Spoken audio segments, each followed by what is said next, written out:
पूर्व राज्यसभा सांसद और राष्ट्रीय स्वयंसेवक संघ के प्रचारक राकेश सिन्हा ने राज्य सरकार पर बड़ा हमला बोला है। जमशेदपुर के सर्किट हाउस में उन्होंने मीडिया से बातचीत करते हुए संथाल परगना सहित राज्य के अन्य हिस्सों में हो रहे घुसपैठ और धर्मांतरण के लिए ईसाई मिशनरियों को जिम्मेदार ठहराया है। इसके लिए उन्होंने झामुमो को आड़े हाथों लिया है। उन्होंने कहा कि केंद्र सरकार का काम घुसपैठ रोकना है, मगर यदि घुसपैठिया यहाँ के जल जंगल और जमीन के साथ आदिवासियों के धार्मिक स्थलों पर कब्जा कर रहे हैं तो इसके लिए राज्य सरकार दोषी है। उन्होंने कहा कि आगामी चुनाव में बांग्लादेशी घुसपैठ से बड़ा मुद्दा ईसाई मिशनरियों द्वारा यहाँ के जल जंगल जमीन के साथ आदिवासी समुदाय का बड़ा पैमाने पर हो रहे धर्मांतरण का मुद्दा होगा।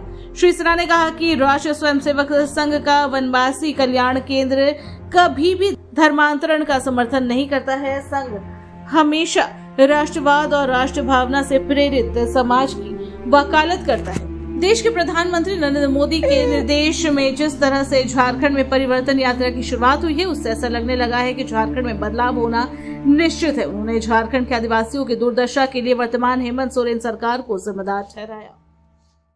बड़े पैमाने पर और राष्ट्रीय नेताओं के साथ झारखंड के स्थानीय मुद्दों को राष्ट्रीय स्तर पर जोड़ गई और ये इसलिए जरूरी है कि झारखंड के साथ जो आर्थिक विपन्नता तो है, जिसका सबसे बड़ा शिकार आदिवासी समाज है। जिस समाज के नाम पर लोग सत्ता में आते हैं वही समाज आज राज्य में सबसे पिछड़ा है।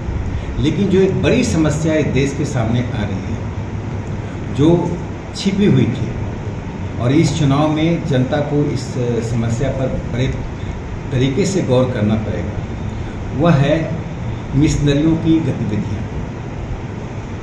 उनको धार्मिक स्वतंत्रता का अधिकार दिया गया। इसका तात्पर्य नहीं है कि धर्म परिवर्तन की फैक्ट्री झारखंड को बना दें। आज झारखंड कन्वर्जन की एक फैक्ट्री बन चुका है।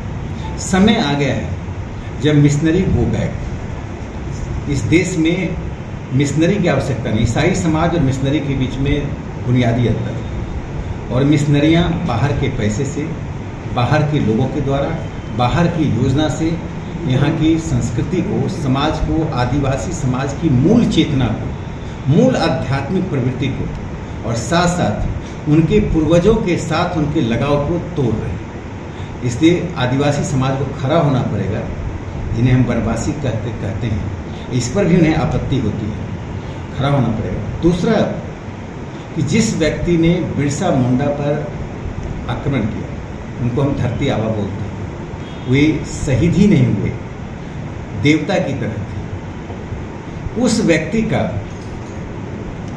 स्टैच्यू आज लगा हुआ है। क्या झारखंड की सरकार उसका नाम जानती है? मैं लोगों के ऊपर उस व्यक्ति का नाम छोड़ रहा हूं, उसका नाम को ढूंढे। शहीद बिरसा मुंडा पर आक्रमण हुआ, उन्हें मिटाने की कोशिश हुई। बिरसा मुंडा जी ने तीर चलाकर अपने आप को बचाया। एक साथ दोनों चीज़ें नहीं चल सकती हैं। मुख्यमंत्री जवाब दें कि उसके स्टैच्यू को कब हटाएं। यदि नहीं हटाते हैं तो वह आदिवासी समाज की अस्मिता, संस्कृति, इतिहास, विरासत के साथ वे खिलवाड़ करते हैं। योजनाबद्ध तरीके से यह काम हो रहा है और ये घुसपैठिए यहाँ आकर भोले भाले आदिवासी समाज की महिलाओं से मिलकर, उनका एक ही उद्देश्य होता है, यहाँ की जमीन जंगल पर कब्जा करना, और वही कर रहे हैं। और एक बड़े ही योजनाबद्ध तरीके से यहाँ के जनसांख्यिकी को, यानी डेमोग्राफी को परिवर्तन करने की साजिश चल रही है।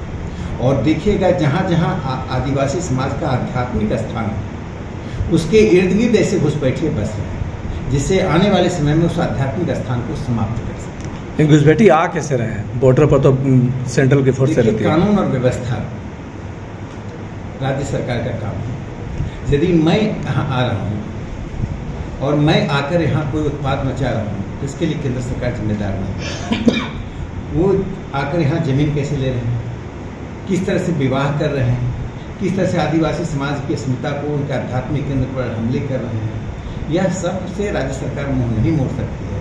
क्योंकि राज्य सरकार सत्ता केंद्रित है और सबसे ज़्यादा नुकसान यहाँ के ट्राइबल कम्युनिटी को हो रहा है। रामदयाल मुंडा जी ने जो कहा था जो आदिवासी समाज से थे लेकिन देश के सबसे बड़े विद्वान लोगों में थे, we are piping money in a leakage system. हम पानी उसमें डाल रहे हैं जिसके नीचे छेद है बाल्टी में।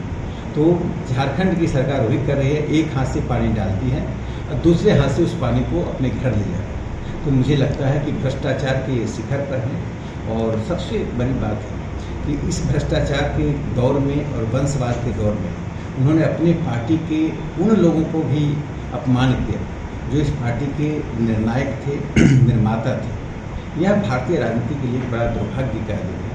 मुझे लगता है कि आदिवासी समाज को सजग होकर अपने हित के लिए और झारखंड के संवर्धन के लिए इस चुनाव में झारखंड मुक्ति मोर्चा को